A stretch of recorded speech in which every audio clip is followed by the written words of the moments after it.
I'm Joel Simpson, and you're watching the debate edition of Frank Discussions. In this format, the co-hosts take assigned positions, one for and one against the moot, regardless of their personal views. The arguments you hear here are not necessarily their own opinions, but are made in adherence with the rules of the debate. The goal is to challenge ideas and spark critical thinking. How safe do you feel as Guyanese in your homes and communities?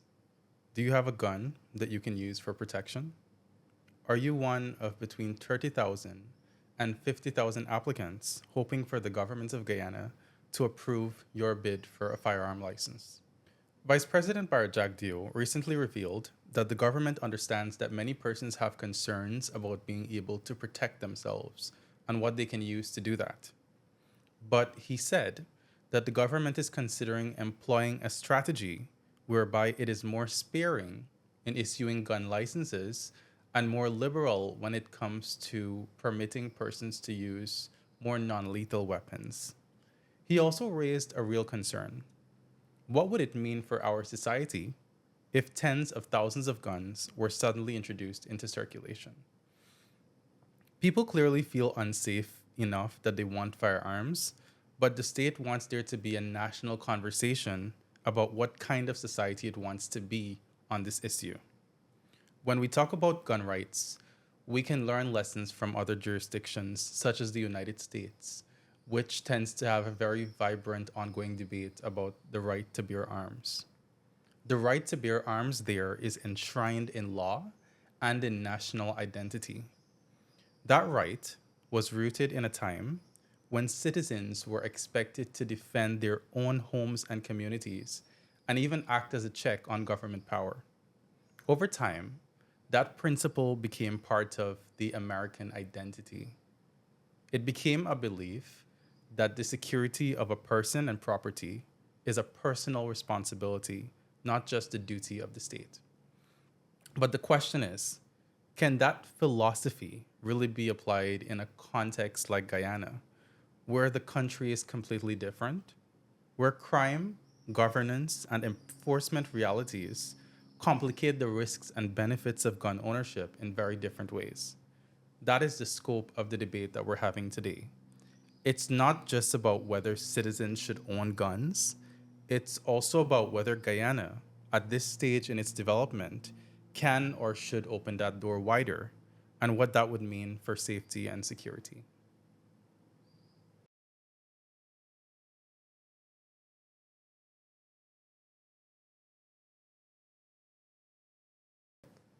Hello, it's Kamal, and I'm here with Abina for another episode of Frank Discussions Debate Edition. I will be arguing in favor of the statement, Guyana should adopt US-style legislation regarding gun rights. According to a July 2024 article by the Pew Research Center in the United States, about 32% of Americans say that they personally own a gun, and 4 in 10 adults say they live in a household with a gun. Personal protection is the top reason why they own these guns, more than any other reason, like sports shooting or hunting. The first and most basic principle for my argument in support of Guyana adopting that kind of freedom is that every law-abiding citizen should have the right to defend themselves, their family, and their property. In Guyana, police response times can be slow, and many citizens, especially in rural areas and in more low-income communities, are left to fend for themselves in dangerous situations. The right to self-defense shouldn't depend on luck, and it shouldn't depend on proximity to a police station. In the moment when you are faced with danger, maybe because of a home intruder, you cannot expect the police to come just like that and save you. So the thing about the freedom to own guns in the United States is that it's granted based on the recognition that the state cannot be everywhere at once, and that it is empowering to grant citizens the means to protect themselves, not as an act of lawlessness, but as an act of trust in them, because rights come with responsibilities. So it's critical in Guyana to ensure that the vetting process is stringent, preventing guns from getting into the hands of persons with certain criminal convictions or people who have had a violent or abusive record. So, adopting a similar framework in Guyana would mean expanding rights alongside clearly enshrined responsibilities in law and regulation. We would need to have things like mandatory background checks for applicants, mental health assessments, requirements for safe storage of the firearms, and training standards. Guyana's firearm legislation is a good place to start. But in addition to amending the legislation to enact greater freedom to own firearms, Guyana's laws and regulations would also have to make sure that these safeguards are put in place so guns get into the hands of the most responsible citizens. And in turn, this would encourage citizens who want to ensure that they have greater protection to practice a culture of compliance with the law so that they can get the privilege of owning a gun. Right. Now, I won't ignore the fact that the United States struggles with high levels of gun violence. That's very true. But this is not a product of freedom alone. It's also a product of culture and management.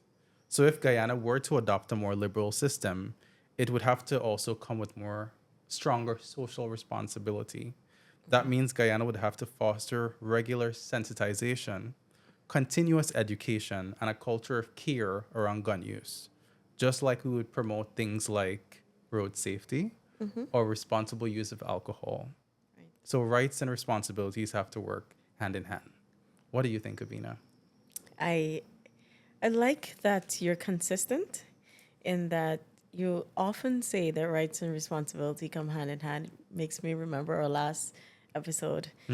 But what I actually think is assessing Guyana's state and instituting anything remotely close or resembling what gives with America's Second Amendment is tantamount to lighting a cigarette near exposed gas. We're talking here about a country where many citizens are having a hard time being responsible in the way they dispose of their garbage. How responsible you expect them to be with a firearm. You walk down the street and you see garbage everywhere and you see every 2 morning a cleanup campaign. We don't have the maturity to deal with that. And you believe that we're at the stage where we can handle buying a gun over the counter. Further, Guyana is already experiencing all sorts of gun-related crime, ranging from armed robbery with illegal firearm, of course, or to killing a woman in cold blood in her home with a licensed firearm, as we saw in the case of Kenesha Vaughn. In fact, quite a few of our women who lost their lives this year, good, productive citizens, were killed with guns. Offhand, I remember Atia Solomon and Marissa Beat. Solomon was killed near to her son. He witnessed that, and he was shot as well. Beat was killed while her mom was in another section of the house. Devastating. It was just simply devastating. I conducted an interview recently with Dr. Kona Husbands from the Ministry of Human Services and Social Security. She is head of the policy unit for domestic violence and sexual offenses. And she referenced a 2019 report which noted that 1 in every 2 Guyanese women experienced some form of intimate partner violence in their lifetime. Well, I checked further on that report, and that same report notes that 4 in every 10 Guyanese women experience physical or sexual violence from their partner. We're at a stage where we're supposed to be limiting access to guns, not making it as accessible as alcohol, which I can anticipate them being friends in their use, or I should say that becoming even more popular. But let's look at America. Indeed, more and more Americans, as you said, are embracing the right to bear arms. It is part of their culture. The spirit of the Second Amendment is dominated as you said, by the right to defend oneself. However, stats suggest that guns used in self-defense are not very common. I saw you mention some stats in your presentation. Did you come across that? No, I didn't. Right, of course you didn't. But it's very clear that a lot of the times the gun violence in America is hardly ever self-defense. In 2023, which is the most recent year for which complete data is available, 46,728 people died from gun-related injuries in America, according to the CDC. This includes gun murders and gun suicides. Suicides accounted for nearly 6 in 10 U.S. gun deaths for that year. Though they tend to get less public attention than gun-related murder, suicide have long accounted for the majority of U.S. gun deaths. Allow me to remind you, Kemal, that Guyana ranks second in suicide rate per capita. Not in the Caribbean, not in South America, but globally in the world, Guyana is second. Guyana's unfortunate ratings with suicide exist without a policy of handing out guns over the counter to any adult who can pay. I know we're only second to, I don't want to have a Trump moment here, but Lesotho. And that's because their rates are crazy. The vulgar nature of America's right to bear arms is also widely acknowledged. Even American states tried to put a lot of guardrails to make guns less accessible. I noticed you referred in your opening statement about certain checks and balances that we can put in place to ensure that those who get guns are responsible in mental health and good safety. But that's really tantamount to the system we have now. That's why they have this big backlog, because you have to go through all of those checks and balances. But if we were to adopt a U.S. style situation, you can just, once you're an adult citizen, you go to a store and you say, I want a gun, and they give you your options and you buy. The Second Amendment was conceived in a time when weapons were not as they are now. Yes, of course, they were lethal.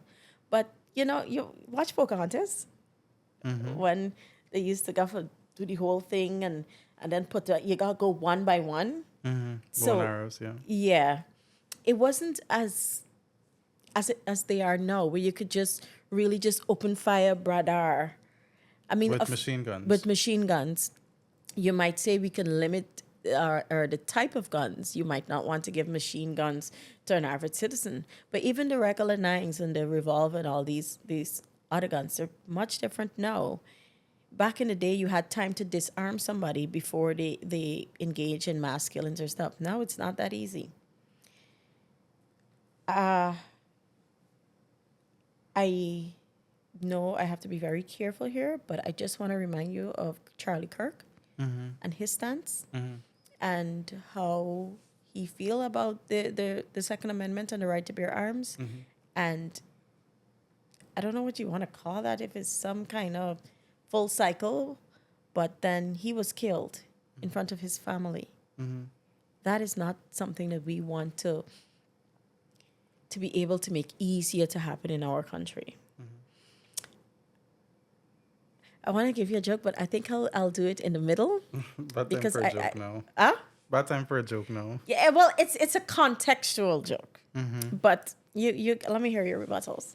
Okay, so first of all, I'm glad that you brought up Dr. Kona husband and the things that she talked about regarding what makes the deaths in the case of domestic violence more likely. And when I did research on the things that are causing, for example, men to kill women and the methods that they're using to kill women, a lot of these methods are stabbing and chopping and strangling. There are some gun-related deaths. But what Dr. Husband talked about in relation to things that make the men more likely to kill, it's not the guns she talked about.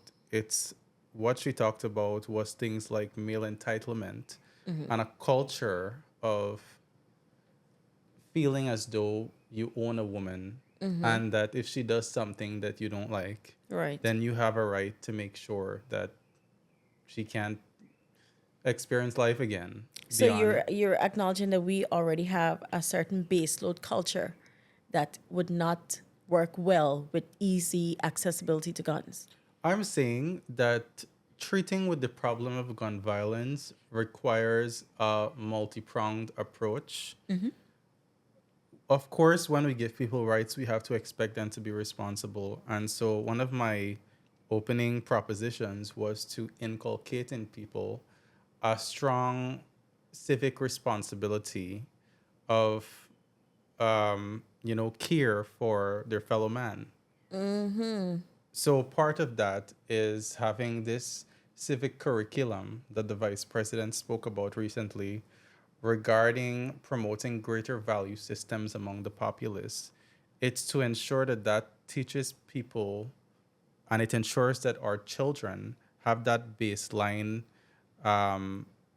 socialization so that they grow up to be more responsible men and women. And I strongly believe in that. So that's dealing with it from the children. They might grow up and be, but what are we going to do with the adults now who are already fixing their ways? We can also work with the adults. I mean, the thing is that the president, the president is leading this program with respect to having responsible men and promoting a healthier view of masculinity among men. Right. Because they've recognized that the people who are the source of much of the violence that we have in today's society, it's men. Right. And how is that program going? What's the success rate of that program, since you're citing it? I can't speak to that right now. Oh. But the government understands. And so my proposition relies not only on just opening this liberal right to people to bear arms, it is also being responsible and being stringent about how you vet who gets arms. You see the thing about the debate. So that's what exists now. No. So if Not we're to all adopt, of it exists now. if we're to adopt an American style, there's not much vetting. Some states have a little more vetting, but they're right, because it's your entitlement. You just go. Good. So the point I'm making is that generally the discussion in the United States about the right to bear arms, it is, as you've said, not one situation across the country. There's a national discourse on what should qualify a person to get a gun. Things like sound mental health, things like history free of violence, things like mandatory background checks to make sure that you're not a risky person to give a gun to.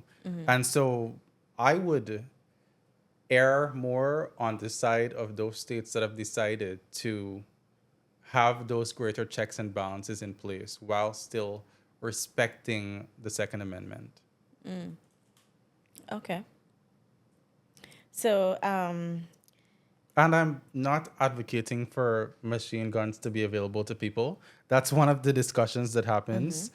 A lot of times you'll find that the mass shootings that happen, some of them are made worse by the killer using machine guns. there are lots of killings in schools. And especially... We haven't, in the history of Guyana, experienced anything like that.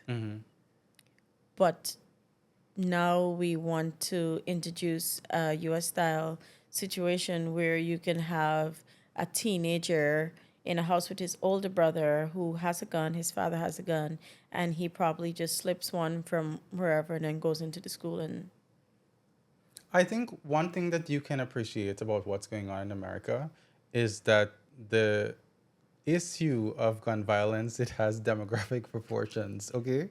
So... What are you saying because we don't have the... No, just listen to me. I'm saying that the U.S. needs to be able to study what are the social risk factors, okay? What, you speaking about the Caucasians? Yes, I'm speaking about the Caucasians. When you, and I'm being sensitive here, it's important for you to be ethnically conscious when you have all conversations because race is always a factor. And when you look at gun violence in the United States, the overwhelming majority of it is committed by white people, okay? White men. And so it's important to consider what influences that to happen. Okay. And Guyana has a completely different demographic context. So we cannot simply apply the fact that a lot of gun violence happens in the US, that it's going to happen in Guyana just because we have people. There are different Right. kinds of people. Yes, I agree, and I love that point. But let's look at our kinds of people. We have there's the stereotype that a certain demographic in Guyana, they're more susceptible to crime, and they go above and beyond now to get the guns, the nasty boy or whatever they call the illegal guns, and they use it, and we have the armed robbery, we have the serial killers that we have known in this country's history.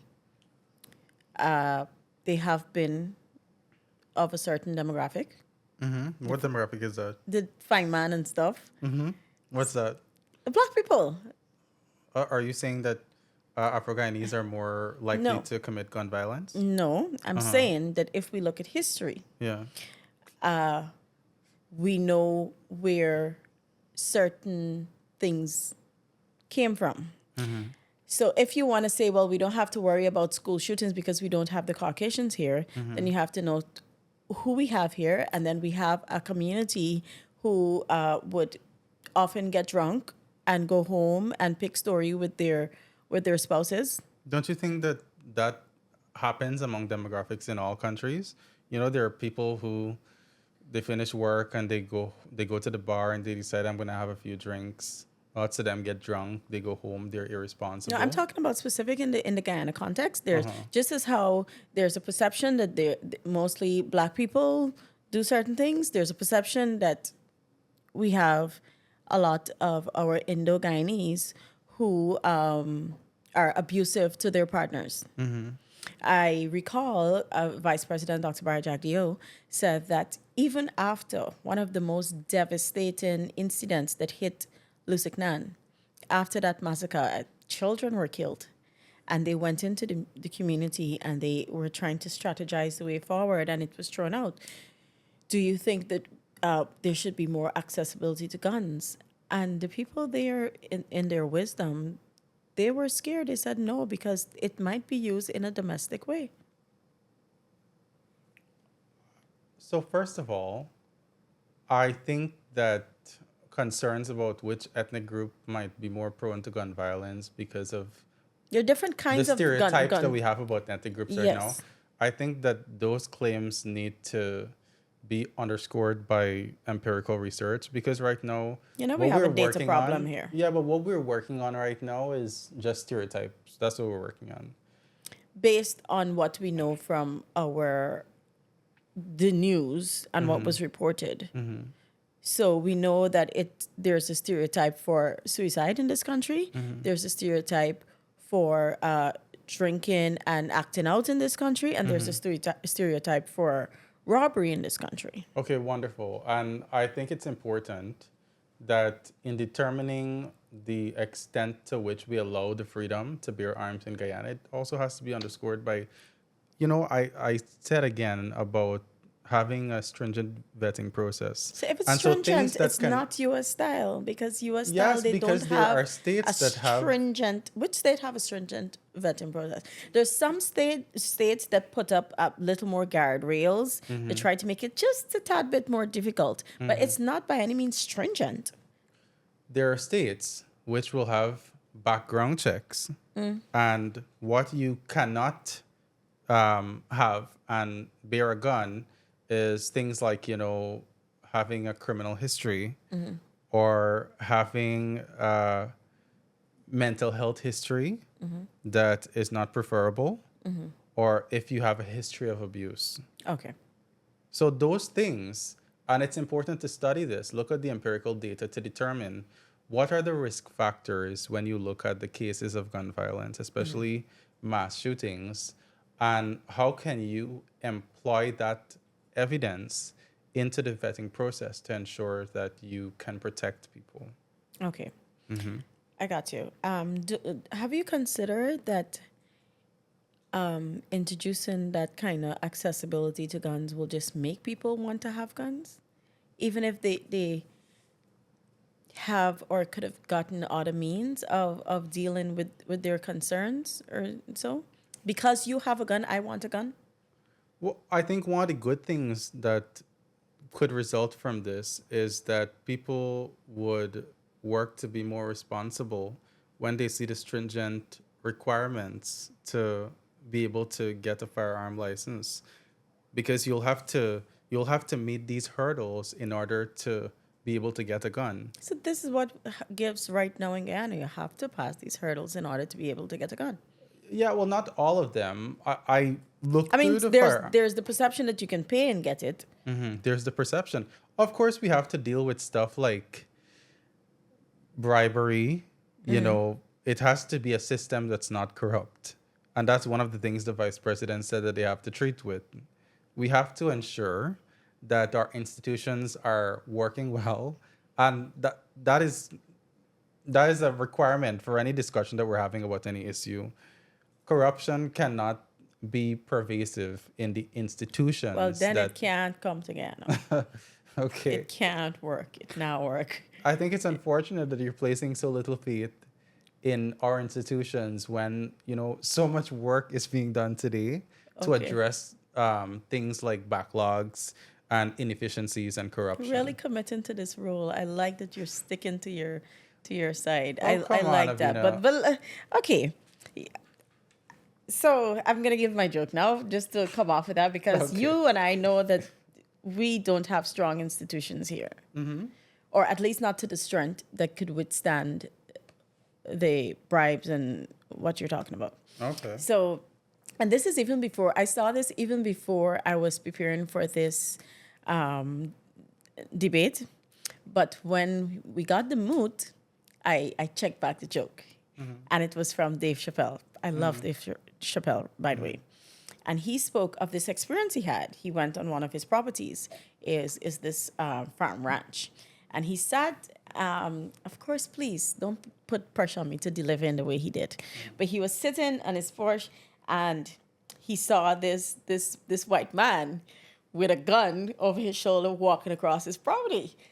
And he said the man just looked like it's nobody's business, and he walking across his property with a gun, and he's sitting there defenseless. And the man said hi, and he was very nice. He waved, and he said he was just smiling all the time because he's defenseless. So as long as the man smiled and walked with the gun and look at him, he just keep smiling and waving. And as soon as the man got far enough where he thought he was safe, he said he ran to his car, ran to the closest gun store. And he was sweating. He said, I'm black, I'm nigger, and I'm sweating, and I'm Mexican. I need a gun. And the man asked him, the person at the gun shop, all he asked is, what kind? And he showed him the options, and he gave him a shotgun. And he showed him the options of bullets. And the first one he gave was to, shoot birds. And the man said, well, that one would not kill a man. If it goes, this whole explosive kind of result, it shoots and it could kind of wound you, but not kill you. You wouldn't die. And then he said, this one, it could shoot through a truck. And Dave Chappelle asked him, do you have anyone that's suitable?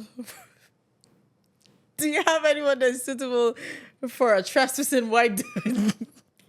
The point of it, I really didn't do justice to my delivery. Shush, but the point of it is, Chappelle wanted a gun because the other guy had a gun. And he felt threatened. If that guy had walked across the property, and even though he was trespassing, but he was unarmed or whatever, he would not have felt the need to arm himself.